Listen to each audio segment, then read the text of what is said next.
लोकशाही मजबूत करण्यासाठी जे मतदानासाठी पात्र आहेत त्या प्रत्येकानं मतदान करावं असं आवाहन प्रशासनाकडून सातत्यानं केलं जातं। परंतु खरा सजग मतदार आपला मतदानाचा हक्क बजावण्यासाठी कितीही अंतरावरून येऊ शकतो। कोल्हापुरातील एक तरुणी जी अमेरिकेमध्ये राहते ती कोल्हापूरमध्ये मतदान करायला आली। नमस्कार, मी अमेरिकेतून आले आहे खास मतदानासाठी आणि माझं नाव रंजिता यादव आणि सर्वांनी मतदान करावे आणि मतदानाचा हक्क सर्वांना आहे, त्यामुळे सर्वांनी मतदान करावे। नमस्कार, जय हिंद, जय महाराष्ट्र। वेगवेगळ्या क्षेत्रातील मंडळी सुद्धा मतदान करून इतरांनाही मतदान करण्याचं आवाहन करतात। खास करून जे समाजावर प्रभाव टाकणारी मंडळी आहेत त्यामध्ये अभिनेते असतील, खेळाडू असतील, समाजकारणात कार्यरत असणारे व्यक्ती असतील, साहित्य क्षेत्रात कार्यरत असणारे व्यक्ती असतील, ही मंडळी ज्यावेळी लोकशाही मजबूत करण्याच्या दिशेनं पाऊल टाकतात त्यावेळी इतरही मतदार त्यांना निश्चितपणे फॉलो करतात। कोल्हापुरातल्या विक्रम हायस्कूल या मतदान केंद्रावर अभिनेते आनंद काळे हे सुद्धा भर उन्हामध्ये मतदारांच्या रांगेत उभे राहून मतदानासाठी आले होते। त्यांनी इतर मतदारांनाही उत्साहानं मतदान प्रक्रियेमध्ये सहभागी व्हा असं आवाहन केलं।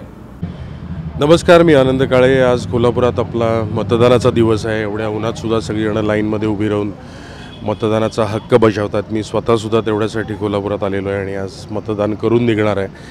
तर तुम्हाला सगळ्यांनाच माझं आव्हान आहे की आजच्या तारखेला सगळ्यांनी घरातून बाहेर पडा आणि आपला मतदानाचा हक्क बजावा। Thank you so much.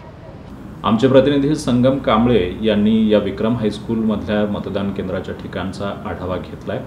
पाहूयात हा आढावा। लोकसभेच्या तिसऱ्या टप्प्यातील मतदानाला आज सुरुवात झाली आहे आणि कोल्हापूर लोकसभा मतदारसंघ त्याचबरोबर हातकणंगले मतदारसंघ यामध्ये चुरशीनं मतदान होताना आपल्याला पाहायला मिळत आहे। एकूण देशभरामध्ये 93 मतदारसंघामध्ये ही निवडणूक प्रक्रिया पार पडत आहे, त्यामध्ये महाराष्ट्रातील 11 मतदारसंघाचा सहभाग आहे।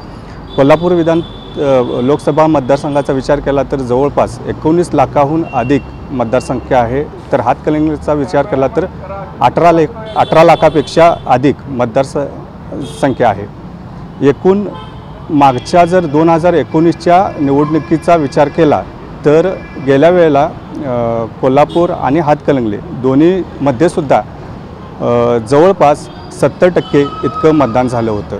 आता यावेळेला त्याच्यापेक्षा जास्त होईल असा अंदाज व्यक्त केला जातो। त्यासाठी आता आपण मतदान केंद्रावरती आलेलो आहे आणि माझ्या पाठीमागे तुम्ही गर्दीसुद्धा बघू शकताय, कारण उन्हाचा तीव्रता वाढत आहे। त्याच्या अगोदर नागरिक मोठ्या संख्येनं मतदान करायला बाहेर पडत आहेत। एकंदरीत केंद्रीय निवडणूक आयोगाने सुद्धा सूचना दिल्या होत्या जिल्हा प्रशासनाला की मतदारांचं उन्हापासून संरक्षण करण्यासाठी योग्य त्या उपाययोजना कराव्यात। त्यानुसार पाण्याची सोय असेल, त्याबरोबर ORS असेल, अशा पद्धतीच्या उपाययोजना केंद्रावरती करण्यात आलेल्या आहेत। आता तुम्ही पाहू शकता की उन्हातसुद्धा बरीच लाईन मोठी लागलेली आहे आणि मतदार राजा मतदान करायसाठी केंद्रावरती येत आहेत।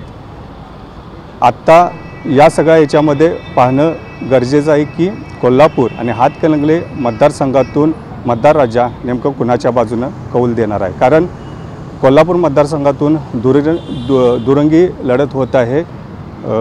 महायुतीकडून संजय मंडलिक तर महाविकास आघाडीकडून छत्रपती शाहू महाराज हे निवडणुकीस उतरलेले आहेत। तर हातकणंगले मतदारसंघातून चौरंगी लढत होत आहे, त्यामध्ये महायुतीचे धैर्यशील माने, महाविकास आघाडीचे सत्यजित पाटील, वंचित बहुजन आघाडीचे DC पाटील, त्याचबरोबर स्वाभिमानी शेतकरी संघटनेचे राजू शेट्टी अशी लढत होत आहे। एकूणच कोल्हापूर आणि हातकणंगले मतदारसंघामध्ये अतिशय चुरशीनं मतदान सकाळच्या टप्प्यामध्ये होत आहे।